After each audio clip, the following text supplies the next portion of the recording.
নমস্কার বন্ধুরা, জ্যোৎস্না রীতিকথার একটি নতুন পর্বে তোমাদের সকলকে স্বাগত জানাই।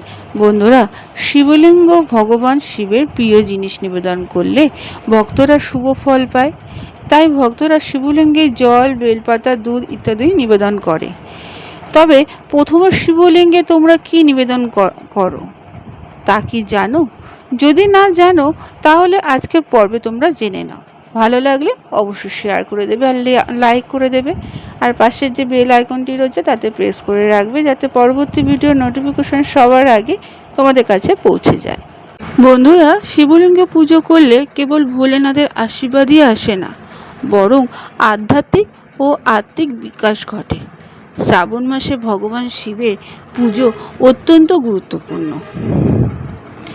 এই সময় ভক্তরা শিবলিঙ্গে জল, বেলপাতা, দুধ ইত্যাদি নিবেদন করে ভোলেনাথকে সন্তুষ্ট করার জন্য।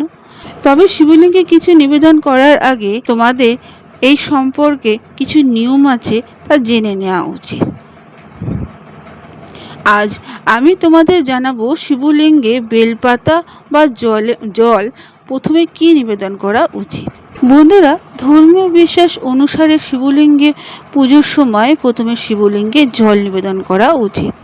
যদি এই জল গঙ্গা, যমুনা মতো পবিত্র নদীর জল হয় তাহলে এটি আরও বেশি শুভ হয়। জল নিবেদনের পরে শিবলিঙ্গে বেলপাতা নিবেদন করা উচিত। এরপরে শিবলিঙ্গে দুধ, ফুল ইত্যাদি নিবেদন করবে। কথিত আছে বন্ধুরা যে যদি সত্যিকারের হৃদয়ে ভোলেনাথকে এক পাত্রে জল নিবেদন করো তাহলে তিনি খুশি হন।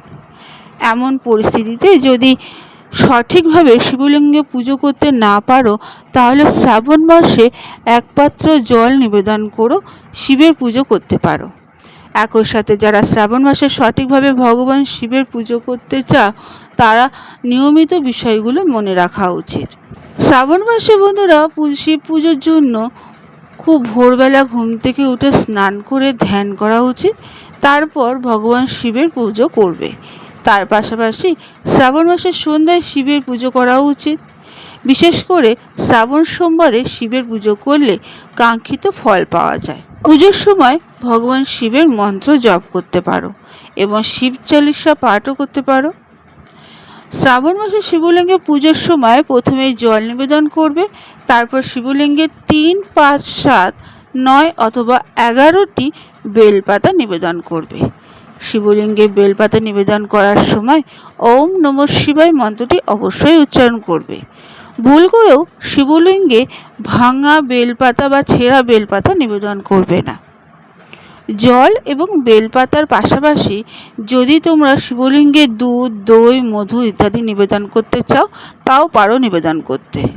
শিবলিঙ্গে জল অর্পণ করার সময় তোমাদের মুখ পূর্ব দিকে থাকা উচিত। ভুল করেও শিবলিঙ্গে কেতকী ফুল, হলুদ এবং সিঁদুর নিবেদন করবে না।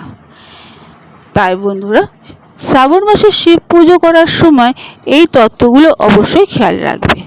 বন্ধুরা, আজকের পর্বটি এখানেই শেষ করলাম।